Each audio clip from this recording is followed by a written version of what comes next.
Hi, it's Shan Wu with a Undercolor of Law hot take on Trump's conviction. So the morning after Trump's conviction, I was up very early to be on CNN with Casey Hunt's show. One thing she does that I really love is she has all the top headlines spread out in front of her in the actual newspapers. I love newspapers. Electronic readings, okay, but I love the papers. So this was a particularly historic morning seeing those papers. So I just wanted you to see what that looked like being laid out and, just kind of take it all in for a second. Now that you sent it to flash these papers. As I thought about this one. So what's up next is the sentencing that Judge Merchan has set for July 11th. And one question that we are getting, of course, is whether or not there's going to be a lot of delays with that. No question Trump's going to ask to delay it. I wouldn't even be surprised if they make the ridiculous request of delaying it until maybe after the election, after the Republican convention, all sorts of odd things they'll ask. None of that's going to work. The judge might, move something a day or two if there's a very specific conflict that they have on that date, but he is not going to postpone this, way out into the Netherlands the way Trump's attorneys want it to be done. At the sentencing, the judge will be considering the arguments of both sides as to what kind of sentence. And judges usually aren't really making up their minds on the fly based on the oral arguments before them that day. They're going to have a pretty extensive amount of paperwork in front of them. In addition to the paperwork from the lawyers, they'll have something from the probation department. In the federal system, it's called a pre-sentence report. It's called something different in New York, but it's basically a report about the defendant's personal characteristics. It's only going to go to the judge and the litigants. And it lets the judge know, here's a background check, here's the different aspects of the defendant, to give the judge a fuller picture of who it is that they're going to be sentencing. And as part of that, the judge is then going to have to consider, in light of those personal characteristics, what kind of sentence to give. So what are the potential ranges here? Let's get something out of the way first. There's not going to be some enormous amount of jail time here. Trump's been saying some numbers which make no sense, but we can kind of get a clue as to where they come from. There's 34 counts he's been convicted of. Each one carries a maximum of 4 years. So if you ran those consecutively, meaning you finish your first count 4 years, and then you consecutive that to your second count, that would be 136 years.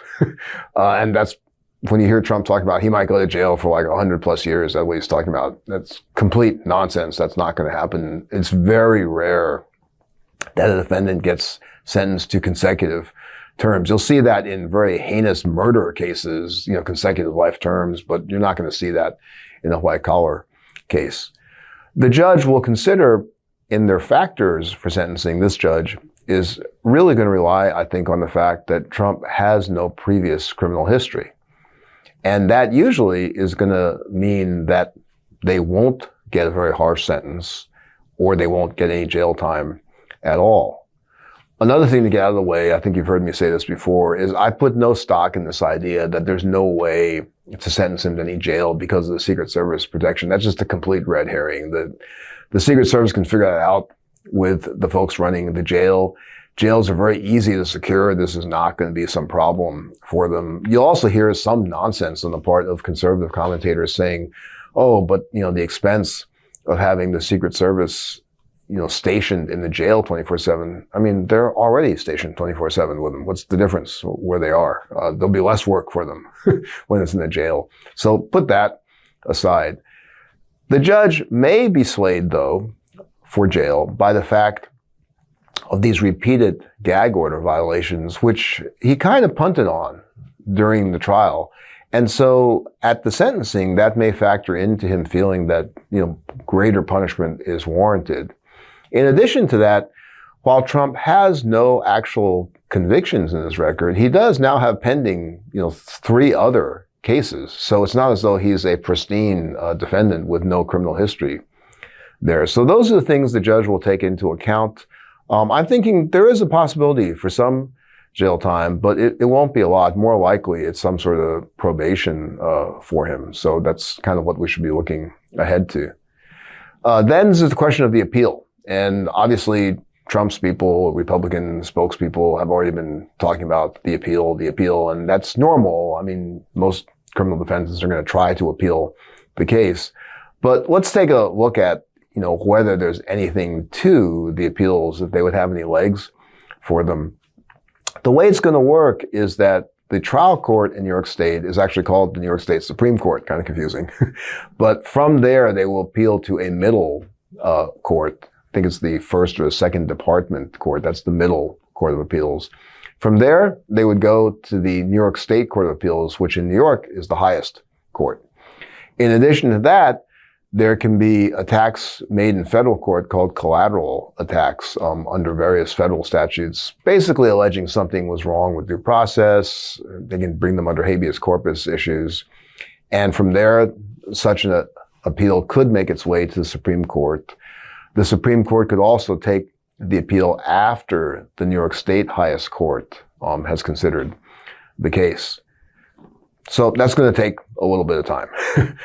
In the meantime, I don't think Trump will be in jail pending his appeal. He'll be sentenced, I think, but if the sentence was going to be to any kind of incarceration, the judge will probably hold off on that pending the appeal. Not guaranteed. Sometimes judges say, go right to jail if that's what you've been sentenced to, and you can appeal while you're in jail. There are tens of thousands, if not more, of defendants doing that. They're serving time in prison, and they're also appealing the issue. So there's not a hard and fast rule here.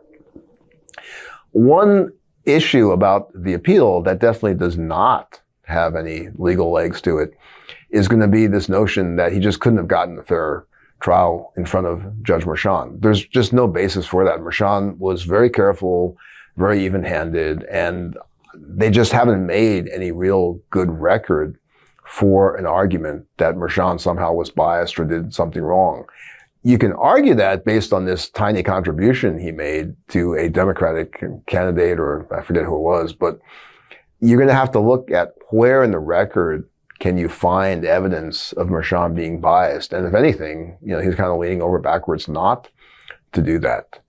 The other aspect is going to be, you'll hear some conservative lawyers saying that, it was a improper verdict because nobody could possibly believe Michael Cohen.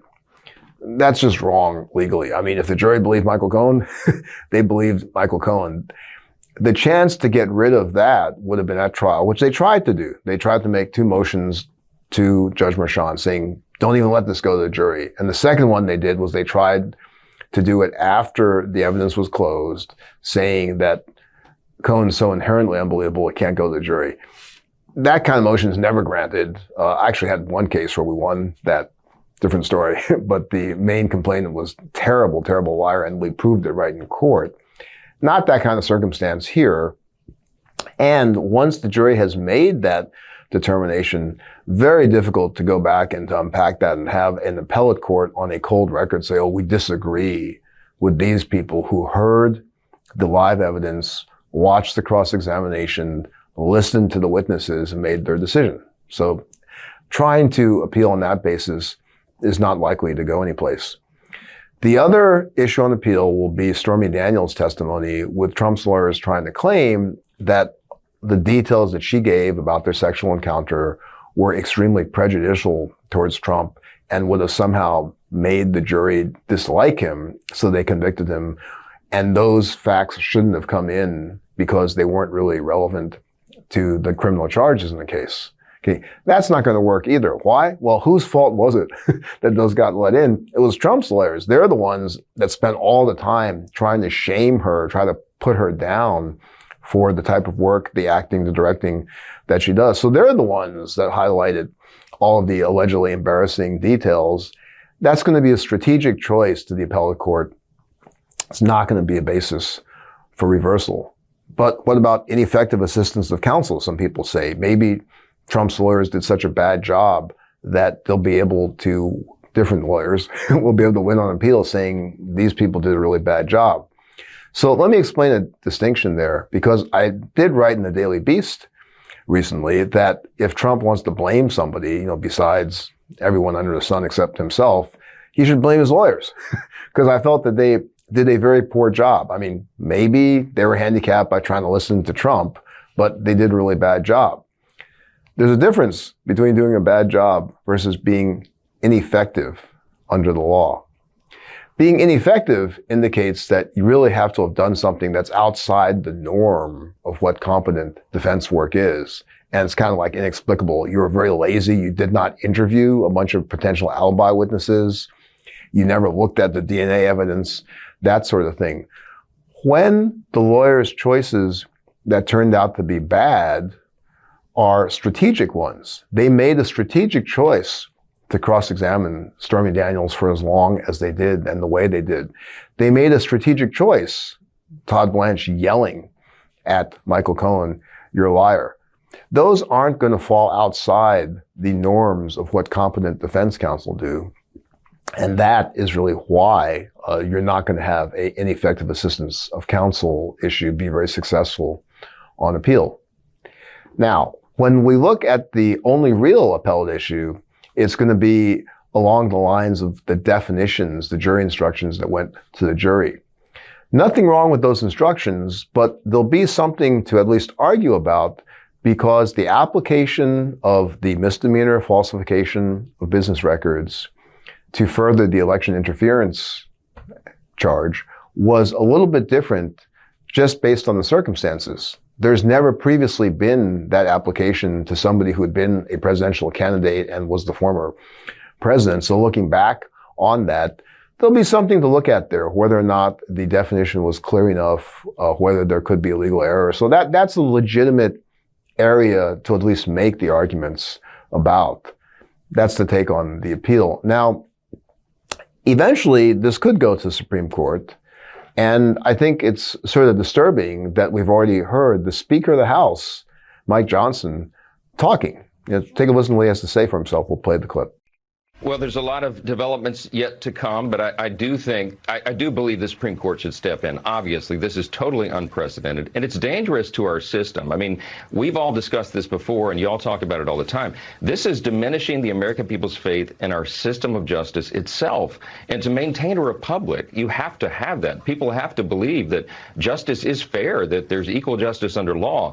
They don't see that right now. And I think that the justices on the court, I know many of them personally, I think they're deeply concerned about that as we are. So I think they'll set this straight, but it's going to take a while. Johnson is suggesting that he knows personally his friends with Supreme Court justices, and he's saying they're already concerned about that.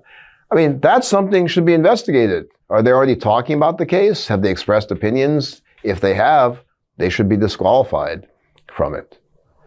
And generally, I'll leave you with one thought as you may be talking with friends, having arguments, about what this case means. The Republicans all like to warn about how this is a terrible abuse of the system. It's opened a Pandora's box because now some kind of rogue state prosecutor can go after a former president just to bother them, or even go after a current president. That's a completely disingenuous argument because if they think genuinely that's a terrible danger, something you shouldn't do, then why are they already bragging about the fact that their state AGs are going to start going after Biden? Makes no sense. It's a bad thing. You stay away from it. You don't go, great, now we're going to do exactly that same thing. It does not make any sense. It just shows the enormous lack of integrity in those kinds of arguments. I wrote in the Daily Beast that our criminal justice system does not get things right all the time. And in Trump's case, you see that there's a lot of deference paid to him because he was a very powerful, very rich man. A lot of injustice in those situations. But occasionally, the system seems to get it right. It does a fair job, a rigorous job, and that's what happened in New York. And that was a testament to our democracy working the right way. We look too much to the criminal justice system sometimes, asking it to do a lot of things that we as people, we as a society need to correct. And there's a lot we need to correct that has allowed Trump and his followers to gain that much power. But on this day, in that trial, it was a good day for the criminal justice system. It was a good day for America. So that's it. I will talk to you soon. Keep those comments coming. It's really helpful for me to hear them, to understand your suggestions about what else you'd like to hear about and how you'd like to hear about it. Talk to you soon. Love this video? Make sure you stay up to date on the latest breaking news and all things Midas by signing up to the MeidasTouch newsletter at MeidasTouch.com/newsletter.